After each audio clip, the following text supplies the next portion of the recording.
ஆண்டவராகிய இயேசுவின் நாமத்தினாலே இந்த காலை வேளையில் கூட உங்கள் யாவரையும் வாழ்த்துகிறேன். கர்த்தர் உங்களை ஆசீர்வதிப்பாராக.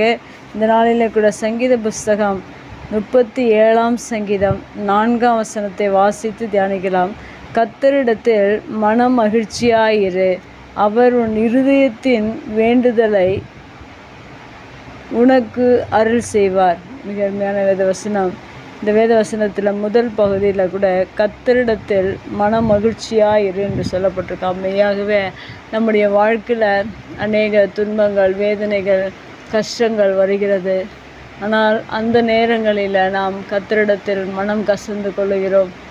ஏன் இந்த வேதனை என்று அநேக மனிதர்கள் தங்களுடைய இருதயத்திலும் வாயினாலும் அந்த காரியங்களை, அந்த வார்த்தைகளை அறிக்கையிடுகிறார்கள். ஆனால் வேத வசனம் என்ன சொல்லுகிறது என்றால், கர்த்தரிடத்தில் நாம் மனமகிழ்ச்சியாக இருக்க வேண்டும்.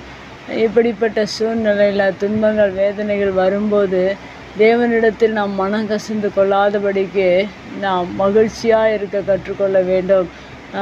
அந்நாட்களிலே எகிப்திலிருந்து இஸ்ரவேல் ஜனங்களை வழிநடத்தின போது தேவன் அவர்களுக்கு அநேக அற்புதங்களை செய்தார், அநேக அதிசயங்களை செய்தார். அவர்களுடைய வாழ்க்கையில் அவர்கள் ஒரு சில தேவைகள் இல்லாத போது அவர்கள் மனமடிவாகி தேவனை குறை சொல்ல ஆரம்பித்தார்கள் என்று வேதத்தில் எழுதப்பட்டிருக்கிறது. அதுபோல் இந்த நாட்களிலும் அநேக மனிதர்கள் வாழ்ந்து கொண்டிருக்கிறார்கள்.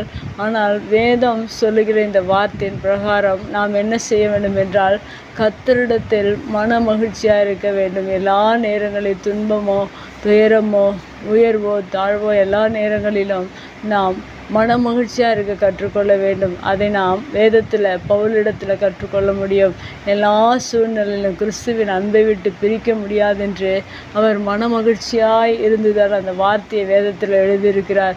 யோபுடைய வாழ்க்கையில் மிகுந்த ஆசையுள்ளவனாக இருந்தபோது, எல்லாம் ஒரே நாளில் இழந்தபோது கர்த்தர் கொடுத்தார், கர்த்தர் எடுத்தார், கர்த்தருக்கு ஸ்தோத்திரம் என்று அவர் சொல்லுகிற நாம் வேதத்தில் வாசிக்கிறோம். அதுபோல் யோபுடைய வாழ்க்கையில் அவர் மன மகிழ்ச்சியாக இருந்தார். இப்படி தேவ மனிதர்கள் எல்லாம் கர்த்தரிடத்தில் எல்லா சூழ்நிலையிலும் மன மகிழ்ச்சியாக இருந்தார்கள். நாமும் கூட நம்முடைய வாழ்க்கையில் எப்படிப்பட்ட துன்பங்களோ, வேதனைகளோ, நிறைவோ, குறைவோ, எல்லா சூழ்நிலையிலும் நாம் கர்த்தரிடத்தில் மன மகிழ்ச்சியாக இருக்க கற்றுக்கொள்ள வேண்டும். அப்படி நாம் மன மகிழ்ச்சியாக இருக்கும்போது வேதம் சொல்லுகிற வசனம் சொல்லுகிறது, அவர் உன் இருதயத்தின் வேண்டுதல்களை உனக்கு அருள் செய்வார் என்று சொல்லப்பட்டிருக்கிறது.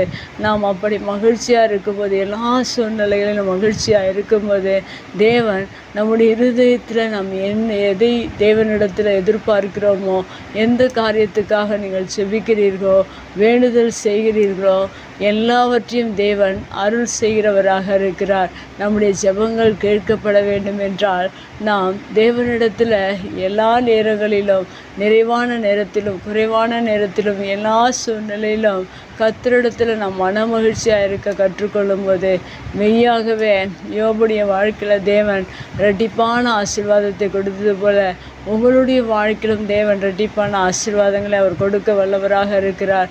பவுல் எல்லா சூழ்நிலையிலும் தேவனுடைய அன்பை விட்டு பிரியாதபடிக்கு கர்த்தருக்காக போர் சேவகனாய், தீங்கு அனுபவிக்கிறவராய் இந்த வேதத்தில் அவர் அநேக காரியங்களை செய்திருக்கிறார். அதுபோல் நம்முடைய வாழ்க்கையிலும் எல்லா நேரங்களிலும் நாம் பாடுகளை அனுபவிக்கிற பிள்ளைகளாய், தீங்குகளை அனுபவிக்கிற பிள்ளைகளாய், தேவனை குறை சொல்லாத பிள்ளைகளாய், தேவனிடத்தில் மன மகிழ்ச்சியாக இருக்க கற்றுக்கொள்வோம். கர்த்தர் நம்மை ஆசீர்வதிப்பார், நம்முடைய வேண்டுதலை கேட்பார். கண்களை மூடி ஜெபிக்கலாம். எங்கள் அன்பு தகப்பனே, தர்மையான வார்த்தைக்காக நன்றி செலுத்துகிறோம்.